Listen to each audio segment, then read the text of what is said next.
You're listening to an Airwave Media Podcast. What you see Haudenosaunee people in the 17th and 18th century doing is not only do settler traders very specifically cater to specific items of dress like leggings, like moccasins, like specific kinds of shirts that Haudenosaunee people want, but then after bringing them home, Haudenosaunee women would decorate them. Brian Broadrose, who's a Haudenosaunee archaeologist of Haudenosaunee town sites, calls this the first punk remix culture, which I really like.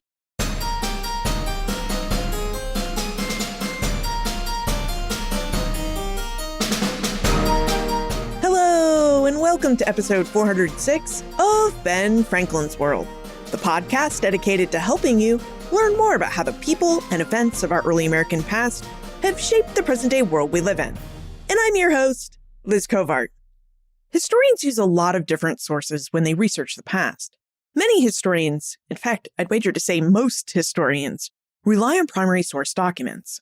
Documents that were written by official government bodies, or those who were written by the people we're studying, or those who witnessed the events and change that we're studying. But how do you uncover the stories and the voices of people who didn't know how to write or whose families simply didn't preserve much of their writing? This is a particular problem when we study the histories of women.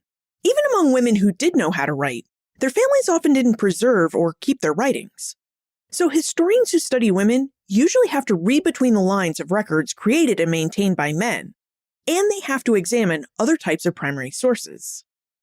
Maeve Kane, an associate professor of history at the University at Albany and author of the book Shirts Powdered Red, ran into this very problem as she sought to recover the lives of Haudenosaunee women. Now, Maeve encountered several challenges in researching this kind of project, as the Haudenosaunee peoples honor an oral tradition for keeping their histories, so they weren't in the practice of keeping written records during the 17th and 18th centuries. Plus, the written records that exist about the Haudenosaunee for this period are often accounts kept by white men who often held racist views about indigenous peoples. So how did Maeve uncover and recover the lives of Haudenosaunee women? She looked at different types of material sources, the goods that Haudenosaunee women trade for, used, and created. Specifically, Maeve uncovered the lives of Haudenosaunee women by looking at the cloth they traded for and the clothing that they made and wore. Now, during our exploration of Haudenosaunee women and the trade they conducted, Maeve reveals information about Haudenosaunee communities in the 17th and 18th centuries and women's roles in those communities. Details about cloth and clothing as historical sources, and what these sources can reveal to us about the politics and economic prowess of Haudenosaunee women, and the important role Haudenosaunee women played in the 17th and 18th century trade with Europeans, and the ways that they used that trade, cloth, and clothing to keep Haudenosaunee culture alive and vibrant. But first, today we'll be speaking about the Haudenosaunee peoples within the context of the 17th and 18th centuries. But it's important to remember, it's vital to remember, that the peoples of the Haudenosaunee Confederacy, the Mohawk, Oneida, Onondaga, Cayuga, Seneca, and Tuscarora, are still here. The descendants of the historical people we're talking about today still live amongst us, mostly in New York, Canada, and parts of the upper Midwest. Now, I've included links to present-day tribes in the Haudenosaunee Confederacy in the show notes, so that you can explore and learn more about the Haudenosaunee in their own words. To access these links, visit benfranklinsworld.com/406. All right, are you ready to travel back in time to the 17th and 18th centuries and explore Haudenosaunee trade and the important part that women played in that trade? Allow me to introduce you to our guest historian.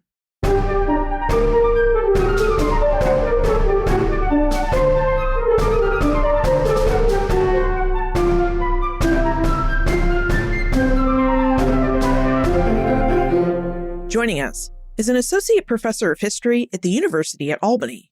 Her research focuses on questions of community and identity formation, and she uses material culture, archaeology, economic history, and digital history to examine those questions. She's also the author of the book Shirts Powdered Red, Haudenosaunee Gender, Trade, and Exchange Across 3 Centuries. Welcome to Ben Franklin's World, Maeve Kane. Thank you so much, Liz. I'm so happy to be here. Well, we're happy to have you, because we know this is going to be a fascinating conversation. Now, in your book, Shirts Powdered Red, you investigate the ways that Haudenosaunee women are central to keeping Haudenosaunee culture and political power alive within their communities. The Haudenosaunee have fascinated scholars for many, many years. So how did you become interested in the Haudenosaunee people and culture, and specifically in the lives and work of Haudenosaunee women? So I'm not Indigenous. I'm not Haudenosaunee myself. I'm a white lady from Minnesota. When I was starting out in grad school looking for a dissertation topic, I was really interested in clothing. I had a Felicity doll, an American Girl doll when I was a kid, and I was really interested in Barbies and paper dolls and things like that. And what I thought I was going to write my dissertation and then, eventually book on was a comparison of how white, free and enslaved Black and Indigenous women used clothing in the 18th century as a way of thinking about there is and was this huge literature on race and nation formation and all of these kind of big intellectual ideas, mostly from the perspective of elite white men in the 18th century. And I had several jobs in museums, internships in curation departments, and I had this childhood interest in doll clothes. And I thought it would be interesting to look at clothing as a way that women specifically were thinking about their own identities, their families' identities, their places in their communities. I stayed with that idea. Obviously, clothing is a huge part of the book, but I ended up focusing on Haudenosaunee women in what's now New York and Southern Canada specifically because there was just so much there. I was really confronted with that there was this kind of general knowledge of Haudenosaunee women's importance in the 18th century and currently, but there wasn't a lot of really specific academic scholarship about what that importance meant. So I ended up using clothing as a way to kind of dig into some of those questions and think about how were Haudenosaunee women thinking about themselves in this broader Atlantic context. Well, speaking of context, so that we can best see how Haudenosaunee women fit within their communities and the ways that they've been able to use cloth and clothing to assert their power and keep their cultural traditions alive, would you tell us about the Haudenosaunee? How did they structure their societies in the 18th century, and where should we place their homelands on our mental maps of North America? Sure. I think the most important thing is that Haudenosaunee people and nations are still here. They still occupy their historic territories in what's now New York and Southern Canada. The 6 nations of the Haudenosaunee include the Mohawk, Oneida, Onondaga, Cayuga, Seneca, and Tuscarora. Structurally, so in the 18th century and currently, the Haudenosaunee are a matrilineal culture. That means that the way that a person belongs to their community, to their nation, is through their mother's line. So people's clan and their national belonging descends through their mother rather than through their father. In contact with Europeans, this sometimes created a little bit of conflict or confusion in that the mother's brother or the uncle of a person is the most important male figure in a child's life.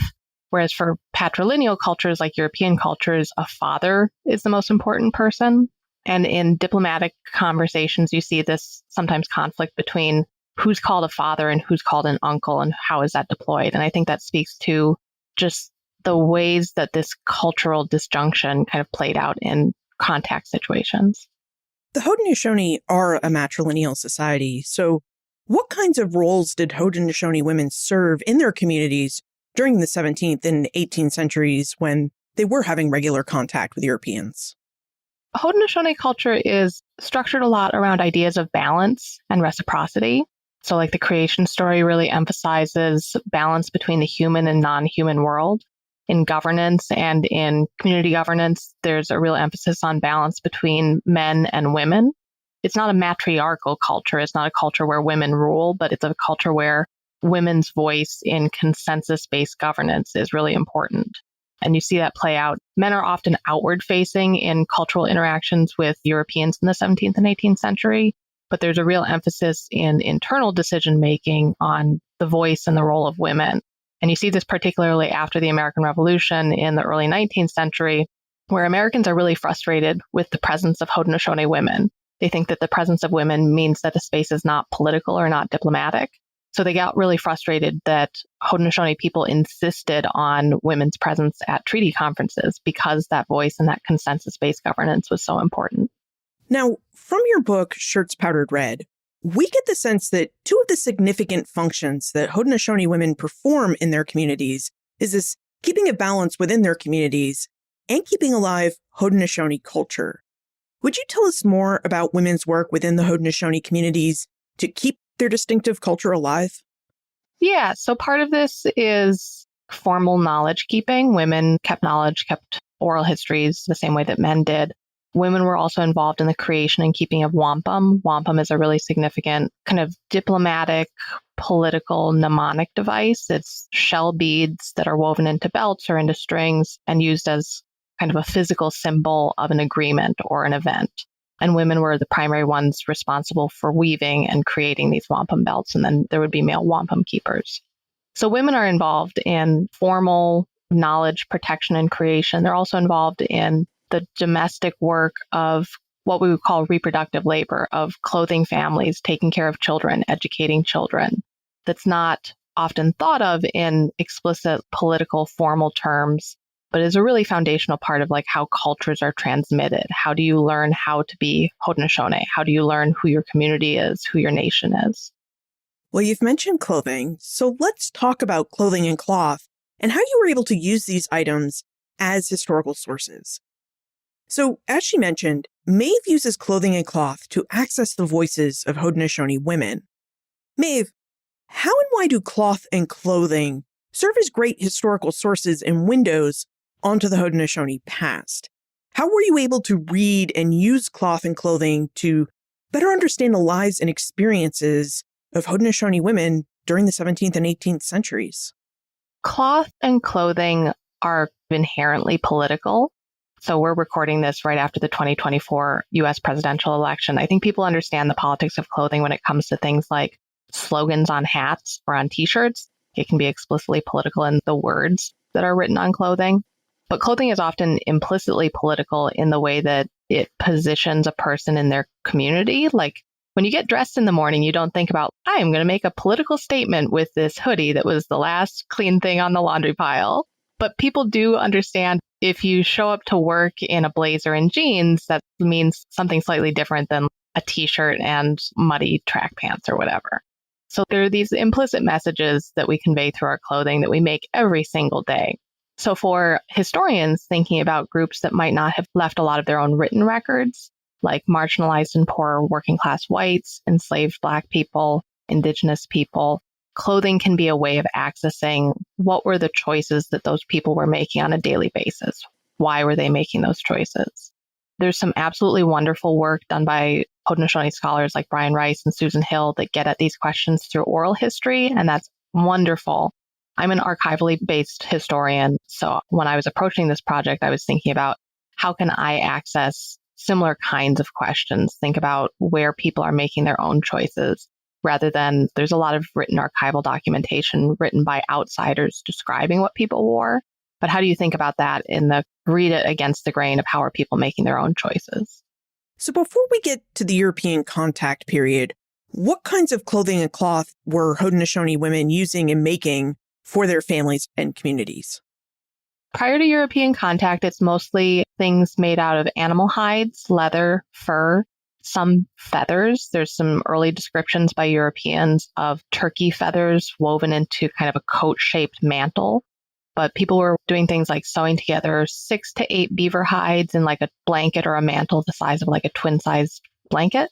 So you use that as kind of a wrap during the winter, a blanket when you're sleeping. Deer hides for wrapped leggings, wrapped skirts, moccasins, obviously, things like that. And how did contact with Europeans change Haudenosaunee clothing and their traditional use of leather and leather skins for clothing? Really early on in the early 17th century, right after Dutch, French, and later British people introduced cloth as a trade item, there's a lot of interest by Haudenosaunee people and other Indigenous people in purchasing cloth. But one of the arguments that I make in the book is that they don't adopt it in really large scale, large numbers until the prices go down. There's this point in the mid 17th century where there's a tipping point in the sale prices.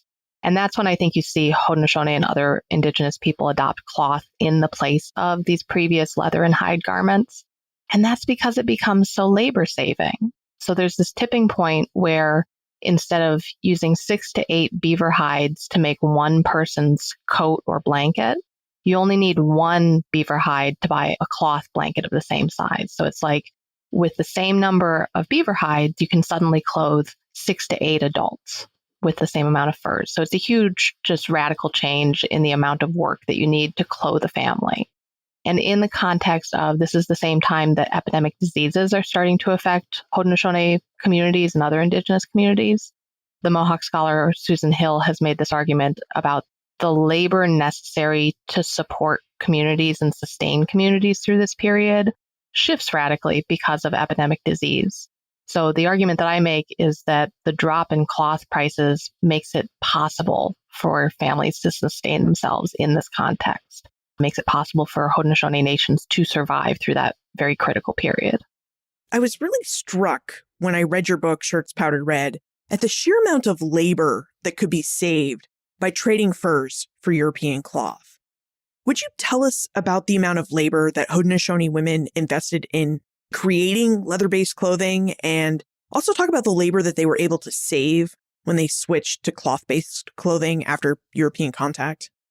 So if you're looking at making garments out of leather or fur, you have the labor of hunting and trapping. That's primarily, for Haudenosaunee people, that's primarily men's work, but women would also travel. So hunting parties would often include whole families where you're setting up a seasonal camp for part of the fall and setting trap lines, hunting, etc. So you've got the first stage of the hunting, which takes up significant time.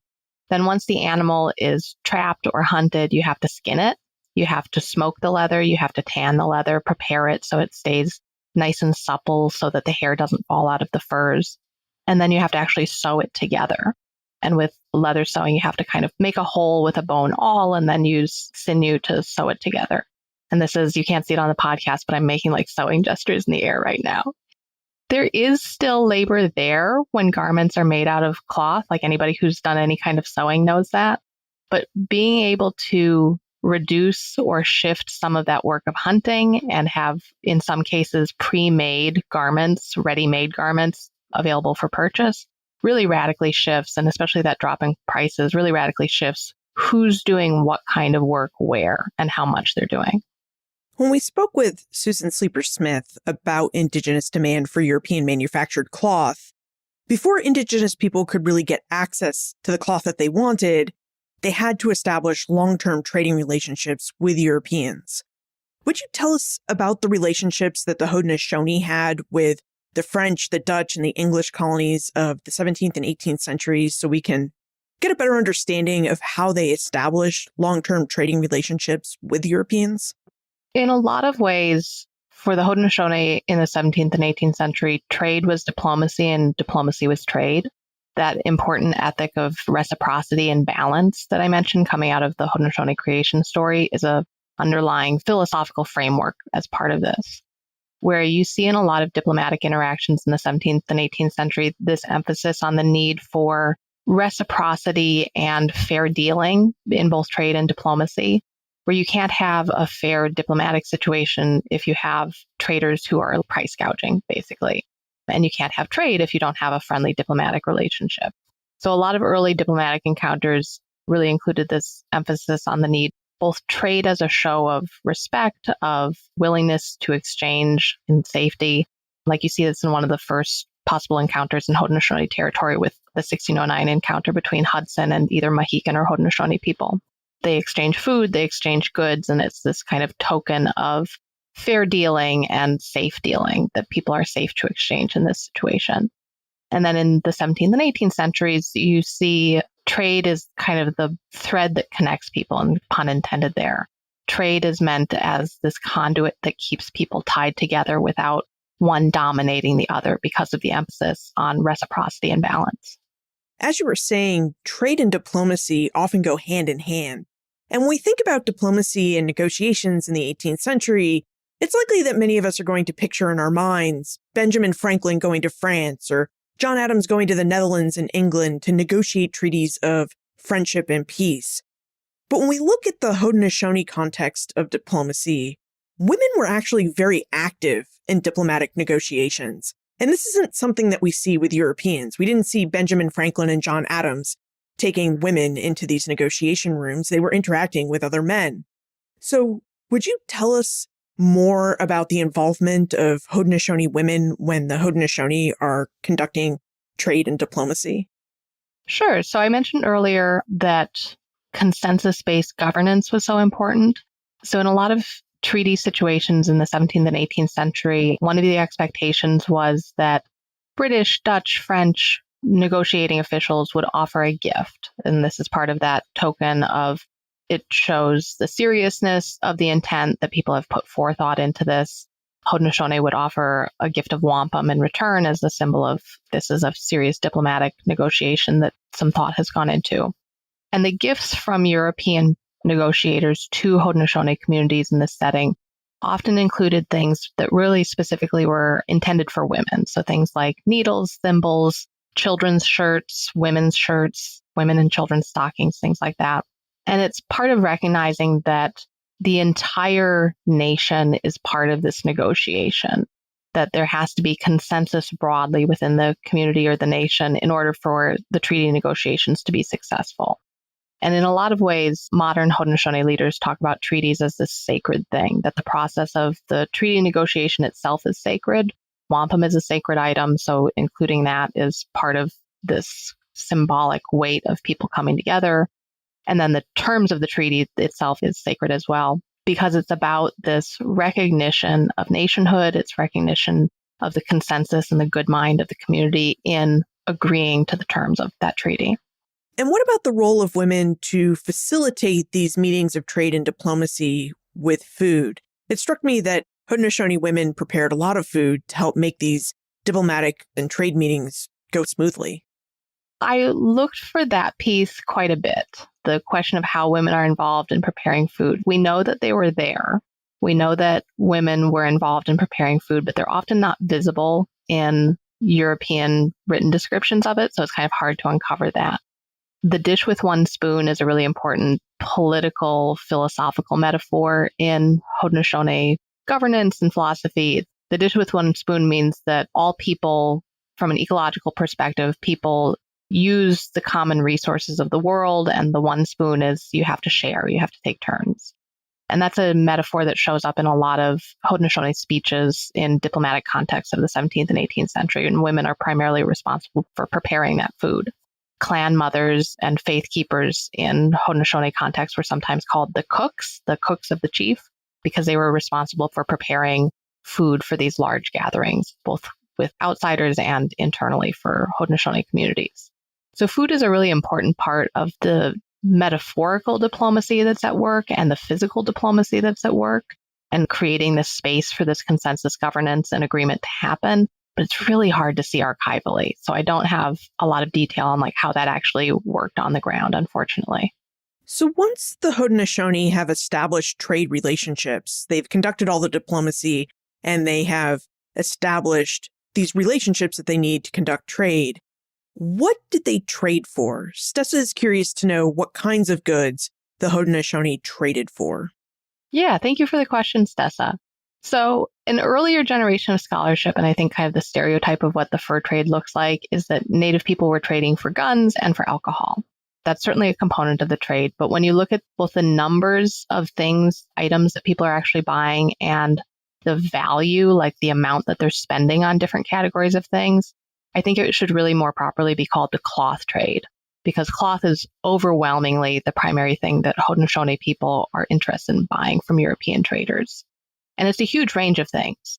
It's yardage cloth, both linen and wool, almost like the cloth yardage that you would buy from a fabric store now, like just cuts of cloth.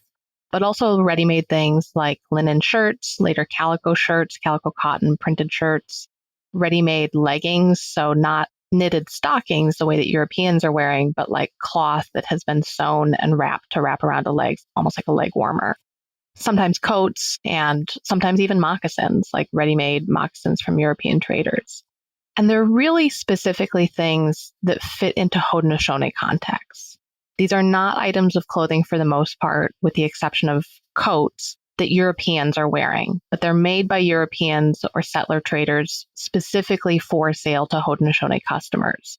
So it's really this market created where these settler traders are catering very specifically to Haudenosaunee preferences in both the kinds of cloth that's being sold in colors and designs, and in the kinds of ready-made clothing that's available. And what kinds of ready-made clothing were available to the Haudenosaunee through this trade? That's part of the labor saving piece, I think, part of what made the cloth trade so attractive for Haudenosaunee people. So it varies over time and place to place and trader to trader. But things like the wrapped cloth leggings, so a rectangular piece of cloth wrapped around your lower leg from knee to ankle, shirts, white linen or colored cotton calico shirts, and 18th century men's European style coats are the primary things, as well as moccasins are the primary things that were available ready-made. One of the interesting details in Maeve's book, Shirts Powdered Red, is that Haudenosaunee women didn't just wear this pre-made clothing or have their men wear this pre-made clothing as it came from their European trading partners. They actually modified this clothing so that it expressed their Haudenosaunee culture. Maeve, let's take a moment to talk about our sponsor, and when we get back, let's talk about how Haudenosaunee women made European clothing items, Haudenosaunee clothing items.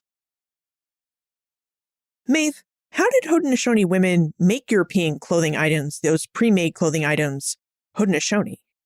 So my colleague Brian Broadrose, who's a Haudenosaunee archaeologist of Haudenosaunee town sites, calls this the first punk remix culture, which I really like. And what you see Haudenosaunee people in the 17th and 18th century doing is not only do settler traders like very specifically cater to specific items of dress like leggings, like moccasins, like specific kinds of shirts that Haudenosaunee people want. But then after bringing them home, Haudenosaunee women would decorate them. The first image in my book is 18th century image of a Haudenosaunee woman wearing a lot of these ready-made clothing items.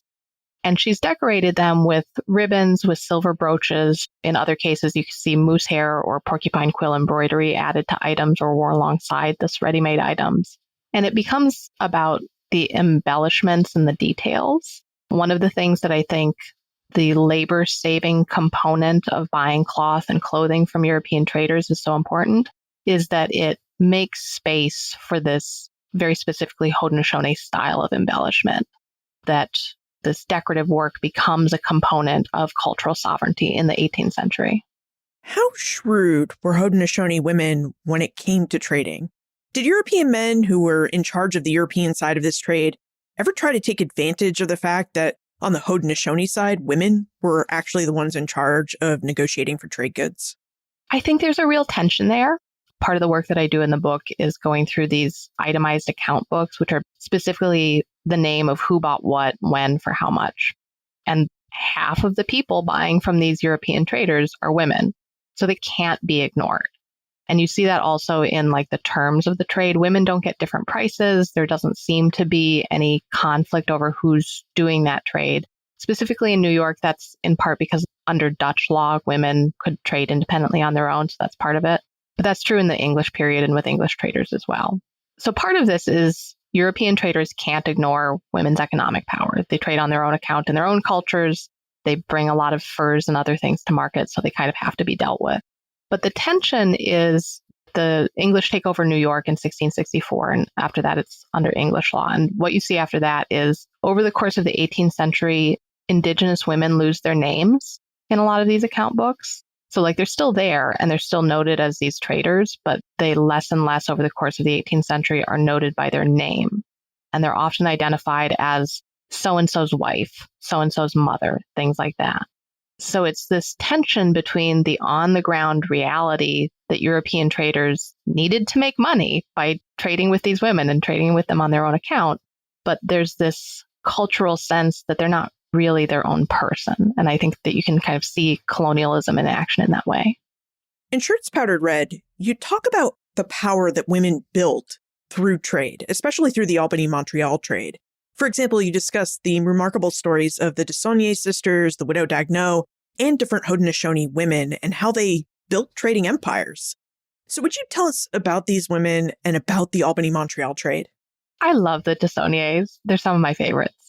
So the British and the French in the 1730s, 1740s, 1750s, the British and French colonial governments would have really liked to make the trade between Albany and Montreal illegal. The problem was it was so wildly profitable on both ends. The Montreal side of the trade had this struggle with the monopoly on the New France side. all the French traders were supposed to be selling their furs out of New France through this monopoly corporation, and they were only supposed to be selling French cloth to native people. There was no monopoly on the British side, but they wanted access to this larger market of furs from the north, and they wanted to sell their cloth to more people. So what happens over the course of the mid-18th century is this secretive trade that's illegal for French people in New France to participate in. It's illegal for British and Dutch people in Albany to participate in, but it is not illegal for Haudenosaunee people to participate in because French and British law just can't apply to them because it's movement through their own territories. The governments of New France and New York have no jurisdiction there. So the way that Widow Dagno or the Desaulniers sisters come into this is they used Haudenosaunee couriers to conduct this trade. There's this couple of Mohawk women named Agnes or Therese who courier big caravans of canoes full of beaver pelts down from Montreal through the Champlain Valley, the Hudson Valley to Albany. They trade those pelts to Albany traders like Robert Sanders, who becomes mayor of Albany because he makes so much money on this trade. They sell those pelts to folks like Robert Sanders. He sells them cloth in return, and they take it back up to Montreal. And it makes a lot of money for everybody on all sides of the trade. The trade may have made some people rich, but it also seemed to pose a really big problem for the French and British empires during the 7 Years' War because no one knew who to trust or who might be passing information on. So people really weren't supposed to be trading with either the French or the British while they were at war with each other. Yeah, and it speaks to, I think, the enduring connections between Haudenosaunee communities in different places. So the British and French really wanted places like Kahnawake, for example, to be wholly British or wholly French.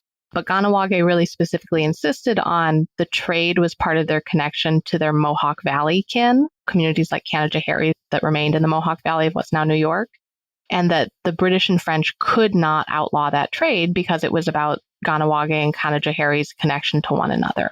And they couldn't. The Haudenosaunee connections, Haudenosaunee sovereignty was primarily important, and the British and French had no jurisdiction over that. I also think it shows some Haudenosaunee ingenuity as well, because boundaries were and are fluid. They weren't just the lines that Europeans drew on maps, and the Haudenosaunee knew this, and they basically found a kind of loophole in European imperial law and used it to better their own communities through this trade. Yeah, the Mohawk word for what's now the U.S.-Canadian border translates literally into English as where tracks are dragged. It's a line that has been dragged in snow by animal tracks. Like, it's not real. It's a thing that has just been drawn. So it has no legal reality for those communities. Now, when we talk about trade between Indigenous peoples and Europeans, later Americans, as we're doing now, a lot of scholars have talked about an Indigenous dependency on European-produced goods. And they've portrayed this dependency as kind of an addiction, I guess we could say, where Indigenous peoples could not go back to their former ways of life after having access to all these new and novel goods, like metal goods and clothing and some of the items that we've been talking about.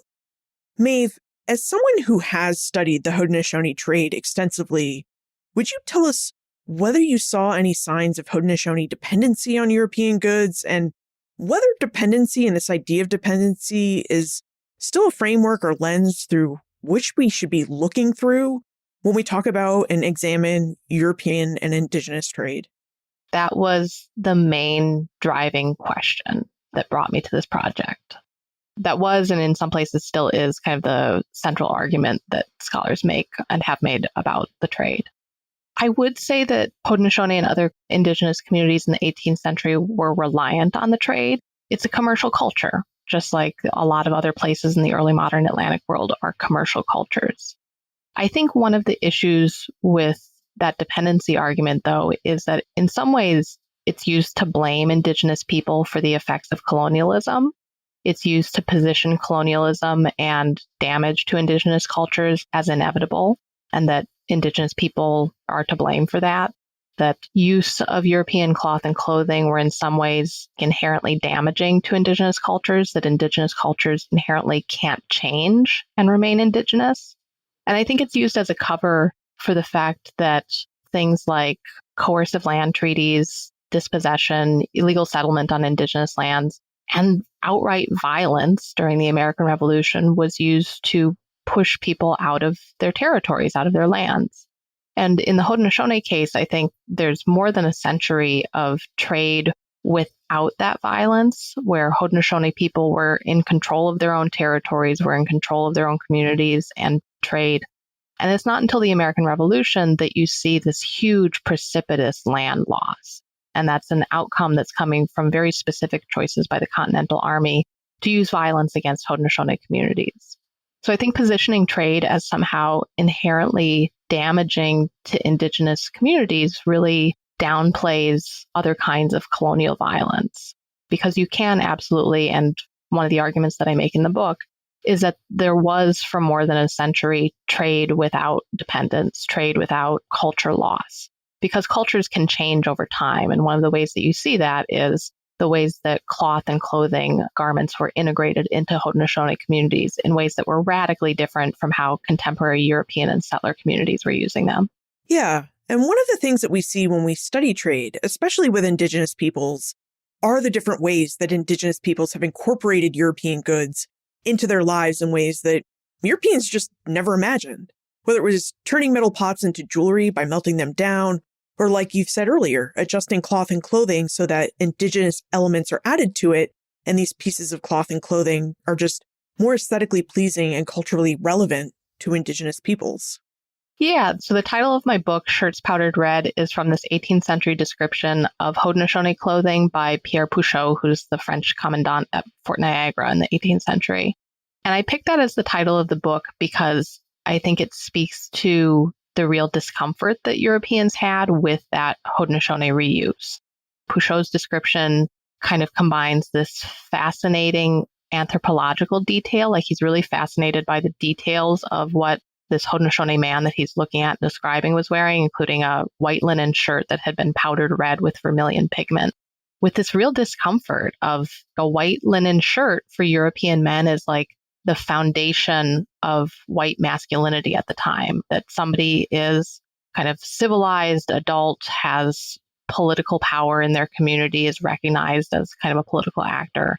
And Pouchot's discomfort with this shirt being powdered red and encountering that in a diplomatic situation, I think speaks to Haudenosaunee reuse, but also the tensions that created in cross-cultural contact in diplomatic situations.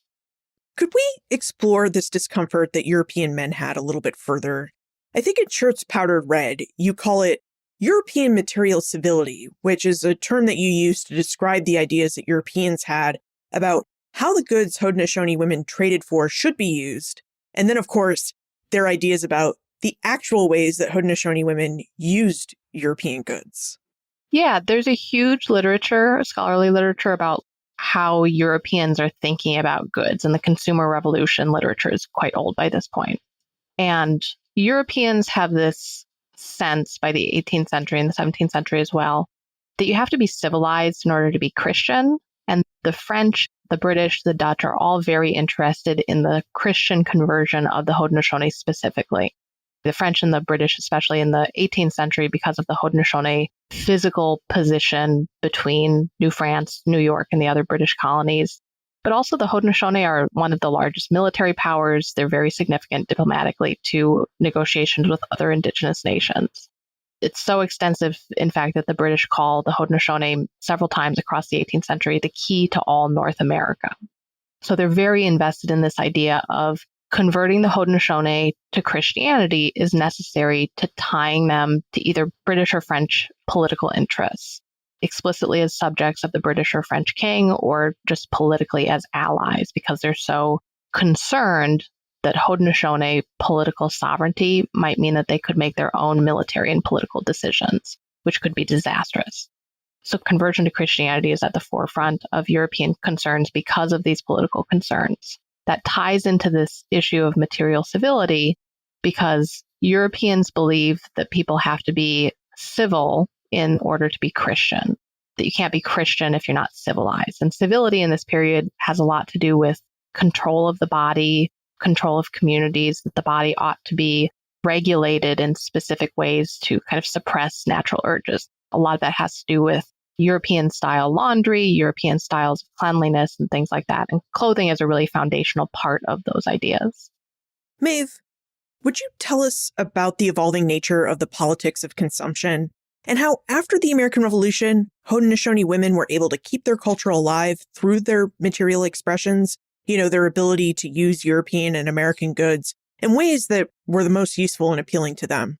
So the mid-19th century, after the American Revolution, Haudenosaunee people are forced into a series of really disastrous land treaties that reduces Haudenosaunee territories from basically all of what's now Western New York to less than a few thousand acres in some cases. And part of what's happening in this period is the American federal government, the Canadian government in the 19th century pushes what's called the civilizing mission. This idea that in order to be legitimate holders of their own ancestral lands, the Haudenosaunee and other groups, in order to remove removal, as happened to the Cherokee and so many other groups, had to become civilized in American or European context. And what that looked like was individual land holding, patriarchal heads of household, male agriculture with plows, etc. And in this period, the last chapter of my book, I look at the Parker family, and specifically this woman named Gahano Caroline Parker, who ended up being Lewis Henry Morgan's most influential, I think, informant on what became his first book, The League of the Haudenosaunee. It's this really foundational work for early American academic anthropology. And Gahano Caroline Parker's work with Lewis Henry Morgan, I think, speaks to how she and other Haudenosaunee women were thinking about their cultures in this period. So in 1848, Lewis Henry Morgan asked Parker to make what he called the most ancient and traditional costume of the Iroquois, both a set of men's clothing and a set of women's clothing. And both of these sets of clothing are still held by the New York State Museum. And he wanted these as examples of what we now call salvage ethnography. He had this idea that Haudenosaunee culture was disappearing. He wanted to document it, and he asked Parker to make these items in this context. And what Parker made, and she's on the cover of my book, a photo of herself wearing this set of women's clothing, is she made a set of clothing out of a red cotton overdress, a blue wool skirt, a blue wool wrapped blanket that echoes both modern Haudenosaunee women's regalia, ceremonial regalia that Haudenosaunee women were wearing in the early 19th century, but made of silk and velvet, and what Haudenosaunee women were wearing in the 17th and 18th centuries. And she made especially the cotton overdress really specifically out of red cotton cloth, because at the time that she was making these items, the 1794 Treaty of Canandaigua was in danger of no longer being recognized by the U.S. federal government. And one of the most important things about the Treaty of Canandaigua is that it ensured the recognition of Haudenosaunee territories and the sanctity of their ancestral lands. And the annual payment for some of the lands that had been ceded under the Treaty of Canandaigua was made annually in red cotton cloth. So in the 19th century, at this point of the most significant danger to Haudenosaunee remaining lands, remaining sovereignty, Parker made this set of clothing that I think speaks to her own historical narrative of who the Haudenosaunee are and were. That this treaty securing their lands after the American Revolution was this centrally important part of Haudenosaunee identity, and that they would remain in their lands. And Parker she's like 21 years old at the point when she makes this set of clothing. And later in her life, she's known as like a very staunch advocate against removal. And I think you can see that thread in that set of clothing that she made. Were you able to look at and examine the sets of clothing that Gahano Caroline Parker made as you did the research for your book? Yeah, it's still held by the New York State Museum. It's not currently on display. It was actually in fairly poor condition at the time that I was writing the book, and it was only recently restored by a conservator. So it is still extant. Researchers can look at it. Haudenosaunee artists who are interested in the beadwork that Parker has done have gone and studied it, but it's not currently on public display. Wow. I'm just thinking about being able to look at this clothing that Gahano Caroline Parker made. It must have just been an incredible source to look at and think about. One of the things that I find really interesting and compelling about clothing as a historical source is how personal and intimate it is. I had spent a lot of time before I saw the dress, reading about Parker and reading some of her letters, which is its own kind of intimate look at a person. But it was really different seeing this dress. The photo of her for a certain subfield is really iconic of her wearing this dress, but to actually see it in person and have a sense of the physicality of her as a person was really different. One of the things I also think about a lot is, as a white person, this is not my history. This is not my culture. I try to be very conscious of that. And I try to think about the things that I can't see. When I was writing this book, my grandmother passed away. My grandmother was the person who taught me how to sew, taught me about why clothing and women's work matters. And when I was packing up her house after her death, I was really struck by all of the things that her things don't speak to. And she was somebody that I knew in life that I spent a lot of time in my childhood with. And I didn't know her. And I try to be very conscious of that as a historian, that we can access people's thoughts in these ways, but they are never going to be direct. There's always historical distance. Maeve, what do you think the legacy has been of Haudenosaunee women's work to trade for colonial goods and then to use those goods in distinctly Haudenosaunee ways? And I guess this is a two-parter because I'm also curious about how you think or hope this legacy will shape our ideas about Haudenosaunee women's work and culture. So the Haudenosaunee are unique in some ways. In Eastern Native groups that had early contact with Europeans and what becomes the United States, they're unique in that the Haudenosaunee are some of the only groups that remain in their ancestral homelands in the 13 colonies. There are other groups that have reestablished reservations and reestablished recognition in those states or former colonies. But the Haudenosaunee are the only ones that have continually recognized reservations in their ancestral territories. So that's a bit unique. And I think that part of that comes from the very significant work that these women did in their communities to preserve their communities. There was a lot of pressure in the early 19th century for the Haudenosaunee to remove out of their ancestral territories. And women's work in preserving cultural sovereignty, political sovereignty, and allowing their communities to survive those pressures is one of the things that I think has allowed that to happen. And now it's time for our segment 1776 in Context. Now that we're in the midst of the 250th anniversary of the American Revolution, Maeve, in your opinion, how do you think your research into the power that Haudenosaunee women built and used in their trade with Europeans, and then their ability to use those trade goods to uphold and maintain their Haudenosaunee culture, helps us better understand the American Revolution and the Revolution's impact on Haudenosaunee nations and communities? So the last couple of chapters of my book deal with this really specifically. Haudenosaunee women's cultural power, political power in their communities was so significant that it made them targets of political violence during the American Revolution. In 1779, the Sullivan-Clinton campaign was against Haudenosaunee territories that were at that point neutral, was the largest and most expensive campaign of the Continental Army to that point in the war. So in 1779, some nations of the Haudenosaunee, most significantly the Mohawk, were formally allied with the British. The Battle of Oriskany in 1777 was a pretty significant defeat of the Continental Army and American militias in facing Haudenosaunee allies of the British. So there's this concern by the midpoint of the American Revolution about Haudenosaunee military power.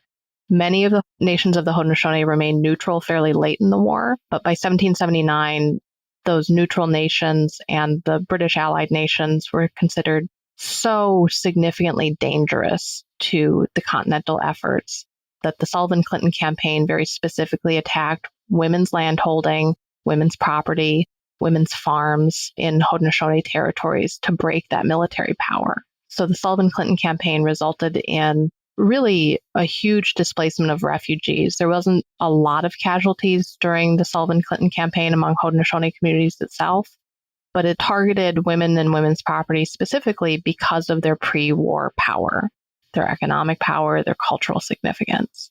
And it was really aimed at devastating Haudenosaunee communities to the extent that they would not be able to aid the British.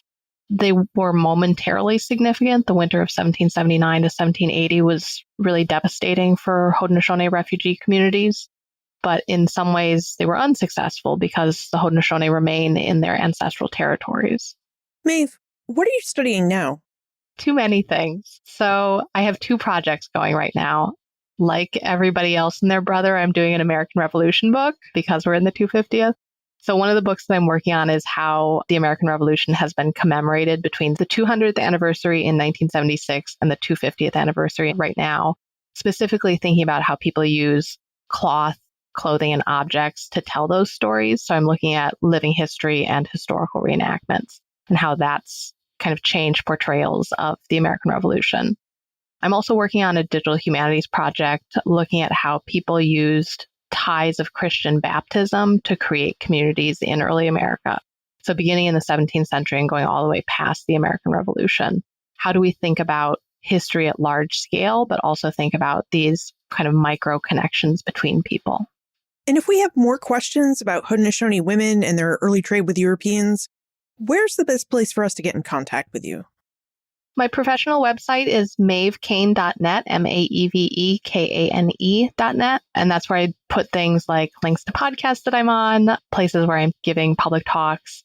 And I also put drafts in progress of my 2 ongoing projects up there as well. Maeve Kane, thank you for joining us and for taking us through some of the Haudenosaunee's history and the work and power that women have had in that history and in maintaining that culture. Thank you so much for having me, Liz. Maeve's research gives us a powerful look at how Haudenosaunee women were and are central to their communities, not just as caretakers, but as economic, political, and cultural forces. As Maeve noted, Haudenosaunee society is matrilineal, meaning identity and national belonging are passed down through the mother's ancestral line. This matrilineal system gives women influence in Haudenosaunee governance, especially when it comes to consensus-based decision-making. Now, one of the most striking examples that Maeve shared with us was how Haudenosaunee women used clothing and textiles as both cultural and economic tools. In the 17th and 18th centuries, European traders often misunderstood indigenous trade practices, assuming that women were passive participants. But as Maeve revealed, Haudenosaunee women actively controlled the distribution of goods like cloth, beads, and other trade items. Women also decided what their families wore in terms of clothing and how trade would shape their communities. Even after the American Revolution, Haudenosaunee women remained politically active. These women often frustrated American traders and diplomats with their presence because these men mistakenly thought that politics was a male-only sphere. But as Maeve pointed out, women had long been key decision-makers within their communities, and their involvement continued despite European and American ideas to the contrary. For more information about Maeve, her book Shirts Powdered Red, plus notes, links, and transcripts for everything we talked about today, check out the show notes page, benfranklinsworld.com/406. Also on the show notes page, you'll find links to modern-day Haudenosaunee tribes and the Haudenosaunee Confederacy so that you can learn more about the Haudenosaunee in their own words. Again, visit benfranklinsworld.com/406. Friends tell friends about their favorite podcasts, so if you enjoy Ben Franklin's World, please tell your friends and family about it. Production assistance for this podcast comes from Joseph Edelman, Karen Wolf, and Morgan McCullough. Breakmaster Cylinder composed our custom theme music. This podcast is part of the Airwave Media Podcast Network. To discover and listen to their other podcasts, visit airwavemedia.com. Finally, Maeve's research showed us how Haudenosaunee women used material culture to assert their identity and power. Can you think of other historical or modern-day examples where clothing or trade played a key role in shaping a community's identity? I'd love to hear what you think. Liz at benfranklinsworld.com.